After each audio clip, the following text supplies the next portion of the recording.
Voici le deuxième épisode de notre série sur la liberté financière. Dans le précédent épisode, nous avons identifié ces obstacles. Maintenant que ces freins sont connus, il est temps de passer à l'offensive. Concrétisons ensemble cet objectif. Aujourd'hui, découvrons les 4 étapes clés vers la liberté financière.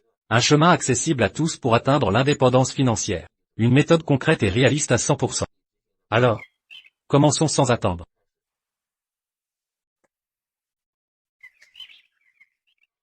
Première étape, la phase d'endettement.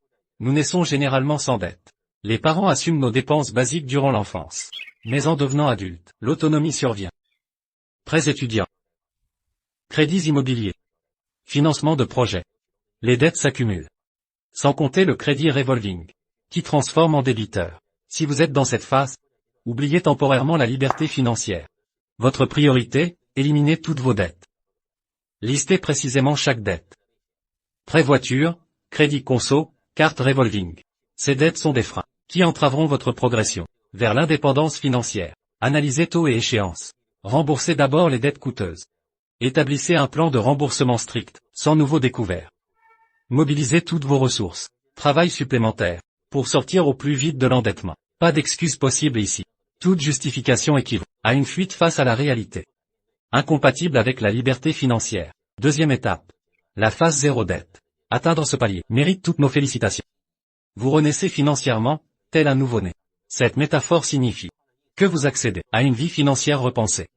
Dès cet instant clé, vos revenus ne seront plus captifs des dettes. Fini les salaires, immédiatement aspirés par les remboursements. Cette nouvelle marge va vous permettre d'épargner rapidement. Observons ces données de la fête de Saint-Louis. La Réserve fédérale américaine publie le revenu médian réel par habitant sur près de 50 ans. Ces chiffres corrigés de l'inflation révèlent une vérité. En 2023, le revenu médian réel s'élève à 42 220 $ annuels, soit 3005 $ mensuels. Pour notre sujet, ne considérons pas ce revenu comme base. Retirons 30%, calculons sur 2005 $ par mois, soit 30 000 $ annuels. Retenez ce principe essentiel. Sans dette, la priorité est d'épargner. Réduisez vos dépenses au maximum. Économisez et gagnez plus. Soyez disciplinés, persévérez. Chaque sacrifice actuel vous rapportera 100 fois plus. Ça en vaudra la peine. À ce stade, visez 100 000 $ d'épargne. Charlie Munger disait, le premier 100 000 $ est le plus dur. Mais atteignez-le, peu importe comment. Marchez partout, mangez avec des coupons, épargnez coûte que coûte. Ensuite, respirez. L'épargne et la patience sont cruciales. Méditons cela. Phase 3, investissement. Pas de frontière nette avec la phase 2. N'attendez pas 100 000 $ pour investir. Démarrez des 30 000 ou 50 000 $. Commencez tôt. L'investissement capitalise, plus c'est rentable. Votre richesse future en dépend.